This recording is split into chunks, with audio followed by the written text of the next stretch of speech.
Simply a very good morning to you and a warm welcome to all our SABC News viewers. Indeed, you are live from this rural town, very small town of Ngcobo, as the people of this small rural town try as best as they can to carry on with their lives on the aftermath of what can best be described as one of the deadliest weeks this town has ever seen. I mean, it has been a battle of the police against the criminals, and in the end, one can safely say that the police are on the upper hand of what has been a brutal and a very, very deadly battle. But I can tell you that the people of this town are trying as best as they can to carry on with their lives. But ironically, speaking to some of the locals, they say that the incidents that have unfolded in this town over the past week have been the prayer items of their various churches, and speaking to you, we can hear some singing, and there are some people here in various church uniforms that are close in and around this police station, and you can tell that there had been some messages of tribute as well to the fallen police officers. If you look there by the gate, you'll see some wreaths that have been laid by some of the people who are paying tribute to those police officers who unfortunately lost their lives when they got attacked by the criminals who eventually took arms. But to speak a bit more of what is happening here and what will be happening going forward, we are now joined by somebody whose relative has been a staunch member of that church. And speaking to him off the record, he says they are very, very relieved that the church is off. But who am I to speak for him when he's right next to me? Mr. Ndanda Zombiza, a very good morning to you and warm welcome. Tell me, ingaba niziva njani lusapho ngokwenzekile? No, asiziva right kakhulu yonke lento lecawa. Kudala ke sizama akumbi ke kumama nakumnina wami lo ulapha ecaweni. Ngabona ke abantu bendibathatha kakhulu bandifuna bagoduke, abafuni ke ugoduka. Nangoku ndilapha nje Ngcobo ndize kuba ndisazi ba ukhona umnina wami lo ulapha ngaphakathi ubanjweyo. So bendifuna uva kuye ke ngokuba uthini yena that elapha ngaphakathi eseleni uphuma kwakhe uzawuthini. Because izolo bendibele nomama epha kwa social development. Yena ke nguye ke ngoku ndiye nambuza naye ba uthini ke ngoku ithini way forward yakhe njengobe lapha kwa social development wathi no sabhekene nalento iqhubekayo. Ndiyacinga ke mina ke ngokumyeka kwami ndimyeka kuba esafuna unyana wakhe azamazi ba ithini imeko yakhe njengobe lapha ngaphakathi. Then ndize namhlanje ngoba ndicema fama ndizawudibana naye ke ngoku umnina wami lona qha ke kuthiwa ke ngondizukwazi udibana naye ngesizathu soba ufuneka appearishe ecourt ngomso, then ndizawuza ngomso ke ngoku including omakazi bam sizomamela kuye ke ngoba bathini. Uthe umama uneminyaka ngapha kwe-30 years kule cawa, nizoqala nini uqonda ba izinto zambi kakuhle kule cawa?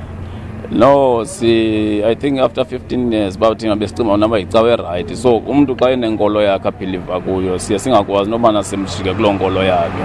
Now sizoqaphela ke ngokuzinto ezithile esingahambi kakuhle sayiqomba hayi ayiseyiyongo ke ngokule cawe besicima noba yiyo. Then kulapho ke ngosizomqaphela khona ke nokubana ngathi ngathengisa nemizi kodwa ke wakhawuleza wayijika lonto othengisa imizi wayinika umuntu osegciwane usister wami omnye ke nosepolotwa wakwazi ba makamnike nami ndawutshintsha ezoba ubephansi kwami ke ngoku. Then ke ngokulapho ke ngokazange aphinda afune ke ngoba makaphinde ke ngoba angangumuntu osondelayo kwakwe relatives zakhe. Kulapho usayiqonda khona ayiseyiyongo. Ningathanda ukubona kusenzeka ntoni ngecawa lenkuku? No, inoyita namna inokwenzeka pha. Ubona ngaba ngathi ivaliwe or else ukuthi idiliziwe. Then bona kule ndawo bakuyo bakhutsho kusithoma bagoduke because bona basenamakhaya including umama lo usenekhaya naye. Noba ngathi ubheke ebholoda noba ngathi ubheke ecuwa usavuliwe for bangakhona bengumama wethu. Sibamba zibini ngexesha lakho. All the best. Well, that was Mr. Ndanda Zombiza, who is telling us that his mother is a staunch believer in this church. She's been a member of this church for the past 30 years, and he says over the past 15 years they've noticed that something with this church is not right. When he wanted to sell his house and take all her pension money to donate to the church, that's when they started to intervene and try to stop her from coming into this Seven Angels Church, and that's when he started to desert them and started being someone who's very, very isolated. That is the nature of this church, from what we gather from those who know it better. But I can tell you that a lot of people have been rescued from that church, and we took a drive to it. It's very, very quiet at the moment.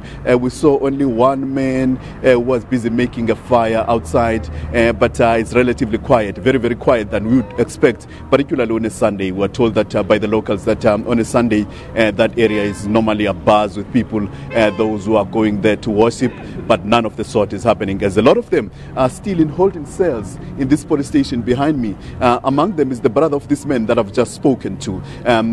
He has to be cleared by the court tomorrow. He is appearing in court and will be cleared there if he was not involved in any of the criminal activities that have taken place, of course, attributed to that church. Her mother is among those who've been taken to places of safety. They are scattered all across the Krisani and the Wartambo area, and their relatives have been urged to come forward and try and take their relatives back to their families. That is what this man is here for.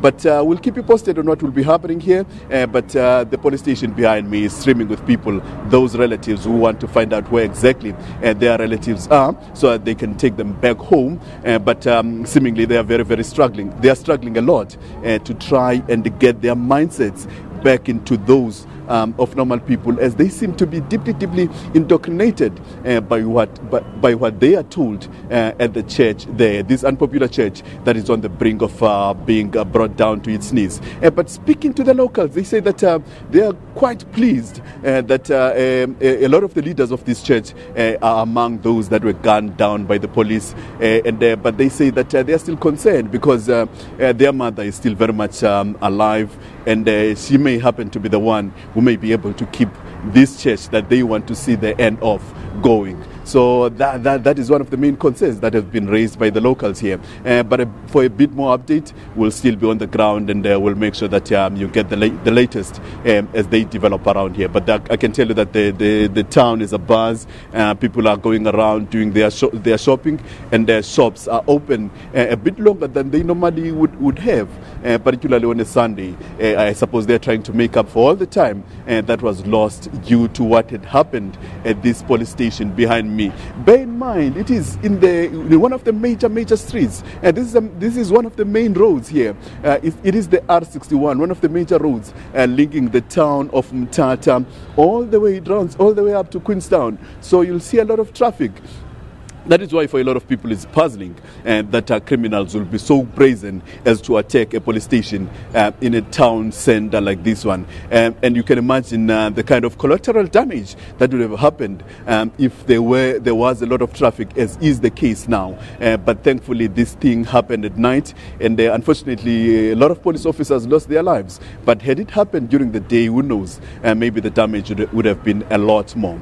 But with those few words, allow myself, Unathi Binqose, and cameraman Ngcobo 11 to wrap for now and hand back to you in Auckland Park. We'll still be on the ground to give you the latest as they happen around here. You know, Unathi, this story has certainly caused an outrage throughout the country. But then I'm going to let you go for now, so you keep an eye on that story. We'll certainly be in touch with you later on in the show. That was Unathi Binqose speaking to us live from Ngcobo in the Eastern Cape.